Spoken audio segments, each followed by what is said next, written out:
I read somewhere that we're having some shorter services in August, so hopefully it will be not too long for us today.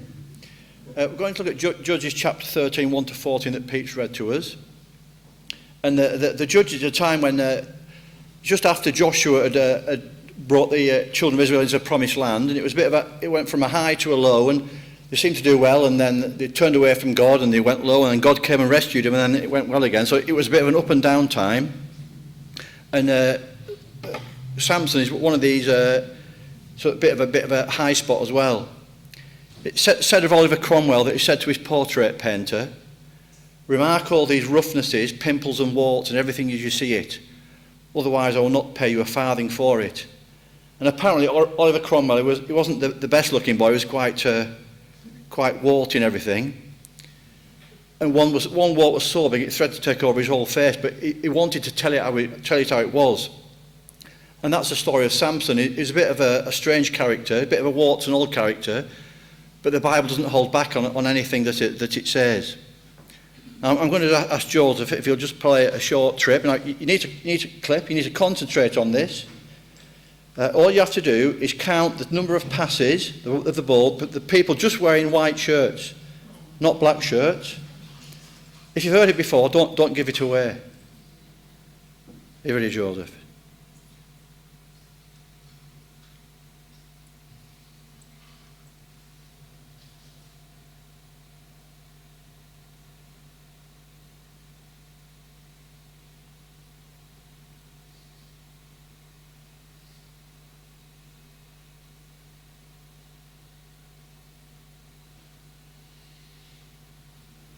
I don't know if it'll work on a big screen. How many did anyone get? 16. Hands up for 14. Hands up for 14. Hands up 15.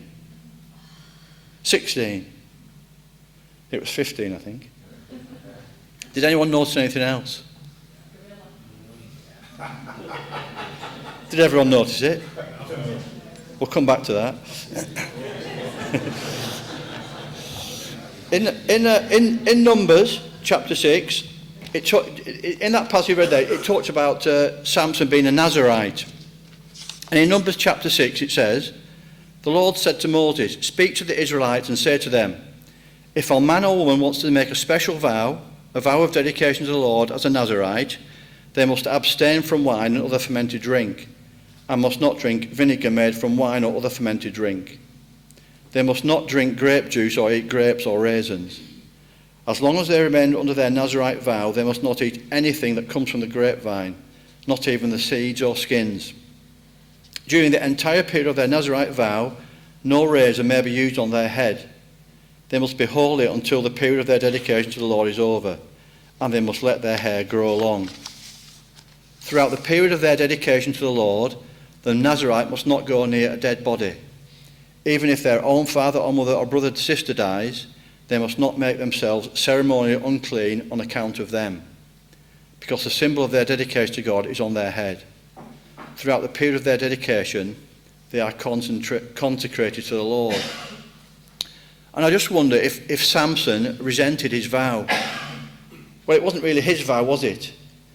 Because his mum was told that he had to be a Nazirite. It wasn't a choice that he made. Usually it was a choice that somebody would make for a short period of time, maybe 30 days or so. But this wasn't a choice that Samson made. It was sort of put on him, wasn't it? And I wonder if he despised that vow that had been chosen for him. Because if you read through the next 3 chapters, 14 to 16, it's a catalogue of Samson breaking his Nazirite vows. He has a drinking party with his wedding party. He's often killing people. He scrapes some honey from a dead carcass of a lion. And eventually, story of Samson and Delilah, and he told her, and she shaved his head, cut his hair. I wonder if he despised his vow. I wonder where we are with it. What about us? Are we despising our heritage, perhaps? When Jesus was tempted, the story of Jesus' temptation in Matthew chapter 4, verses 5 to 7, it says, "The devil took him to the holy city," that was Jerusalem, "and had him stand on the highest point of the temple. And he said, if you are the Son of God, he said, throw yourself down. For it is written, he will command his angels concerning you, and you will lift up your hands, and they will lift you up on their hands, so that you will not strike your foot against a stone. Jesus answered, it is also written, do not put the Lord your God to the test. This was the second temptation that Jesus went through with the devil in the wilderness, where he was taken to the highest point of the temple. Or if you imagine if Jesus stood on the temple and did a swallow dive and dived down, and just at the last minute, just about to hit the ground, he came back up again. It would have been a great miracle, wouldn't it? But Jesus knew that his Father had not asked him to do that. Instead, his word was, do not put the Lord your God to the test. I wonder if we ever do that. I wonder if we swallow dive into any situations or relationships or decisions we're making, and we're praying, Lord, bless me or help me or save me, when God's word is, do not put God to the test. Are we perhaps a bit like Samson, maybe resenting our heritage, going against what God says to us? In Hebrews chapter 2 verse 1 it says we must pay most careful attention to what we have heard so that we don't drift away. This came home to me once a few years ago when we went on holiday to Saltburn on the east coast. We went bodyboarding, and I don't know if anybody's been bodyboarding. You have to fit into an impossibly tight swimsuit. And you go into the water, and we got our bodyboards, and he said, right, the guy said, you've got an hour to go bodyboarding. And I said, obviously, we didn't have our watches with us because we were going in the sea. And he said, oh, just keep going backwards and forwards. There's a clock tower on the beach front there. And just keep going backwards and forwards, and when an hour, you'll know. So away we went. I don't know if it'd been bodyboarding, but sometimes you catch the wave right, you can just really go quite fast. And after a while, I looked up, and somebody must have gone and taken the clock tower down, moved it 50 yards down the beach, and built it again. No, they hadn't really. Because we've been drifting. Because we weren't watching a clock tower, we drifted further down the beach, down the sea. And that's sometimes what we like. We drift, don't we? I was talking to somebody this week who'd had a cataract operation, and he said it made a world of difference. He said he used to always have to wear his glasses. Whatever he was doing, he was wearing his glasses. But since a cataract operation, he didn't have to wear them. He just had to wear it for close reading. And he said the colours have come so much to light for him. And I said, did you not notice it getting worse as time was going on? He said, no, I didn't. Because it was just little by little. It happened. He hadn't noticed. But when he had his cataracts done, it made a world of difference. And I wonder if we need a cataract operation on our hearts. I'm just going to ask Joe to play that clip again. Now, some of you will have seen it, but this is the same clip as we saw before. But halfway through, maybe slightly less than halfway through or more. Did anybody notice this guy appear? It's the same clip, I assure you. It's quite obvious, wasn't it? If you ever see it again, you won't be able to not see it now, I tell you. Things come into our lives, don't we? And we don't notice them, do we? Now, we all probably agree that we should come to God and give our worship. It talks about bringing a sacrifice of praise, doesn't it? But I wonder how many just come to church and just go through the motions, as it were. I'm sure that we all agree that evangelism is important and outreach. And Natasha had an appeal this morning to help. Who's available to help? I'm sure we all agree that giving sacrificially is important as well, don't we? It's easy just to give what's left over, isn't it? I'm sure we all agree it's in time to spend time with God in a quiet time, but who of us let that drift if we're too busy? I'm sure we all agree it's important to pray corporate as well. Come to the prayer meeting. I heard somebody say recently that the spiritual health of the church is measured by the prayer meeting. Samson resented or despised his vow. I wonder how we're doing.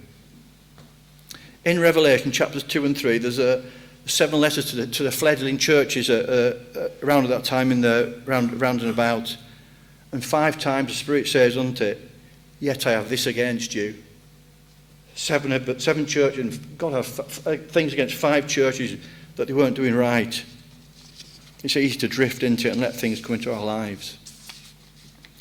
In Hebrews chapter 12 it says, because the Lord disciplines the one he loves, and he chastens everyone he accepts as his child. God disciplines those that he loves for our benefit, doesn't it? Do you know that God knows your name? In Psalm 139 it says, you have searched me, Lord, and you know me. You know when I sit and when I rise. You perceive my thoughts from afar. You discern my going out and my lying down. You are familiar with all my ways. When it was coming up to Rebecca's wedding, I don't know if anyone's heard of Rob Parsons. He's a Christian guy. He runs a charity called Care for the Family. He does a lot with family stuff. And he's a real good raconteur. And he told this story about a real love story. And so I just wanted to know if it's a true story. I was thinking of using it in my speech for Rebecca's wedding. I didn't end up doing, but so I emailed him just to ask him if he thought this story was true. And I said that my daughter was getting married, because he was on at Fullwood a little bit later on, wasn't he, after the wedding. And so I said we're going to listen to him. And he replied and he said, as far as he knew it was true, but it wasn't 100% sure. And he said, make yourself known to me at the wedding and I'll say hello. No, when I went to Fullwood, so I didn't invite him to the wedding. And so we got to Fullwood, and we was late arriving as usual. And so there wasn't many seats left, and so we sat at the front, weren't we? And he came round and he was saying hello to a few people. So I said, you said to make us known to you. He said, is it Tim? How did your daughter's wedding go? I felt about 9 feet tall because he knew my name. And that's just not a very well-known person, but it was amazing, really. And we listened to him really well that night. So I wonder how we're resenting our heritage. How are we going on with God? So we're going to have a communion now. I don't know if we're having a song beforehand or not, but Bob's going to lead us in communion. So perhaps just as we before we take the bread and the wine, just to perhaps take a moment of silence, just to ask God to perhaps put his finger on your life. Are we giving our best to God? Just ask him to highlight something in our lives perhaps where we need to draw to him. And the prayer team will hopefully be available as well if anyone wants some prayer. Thank you.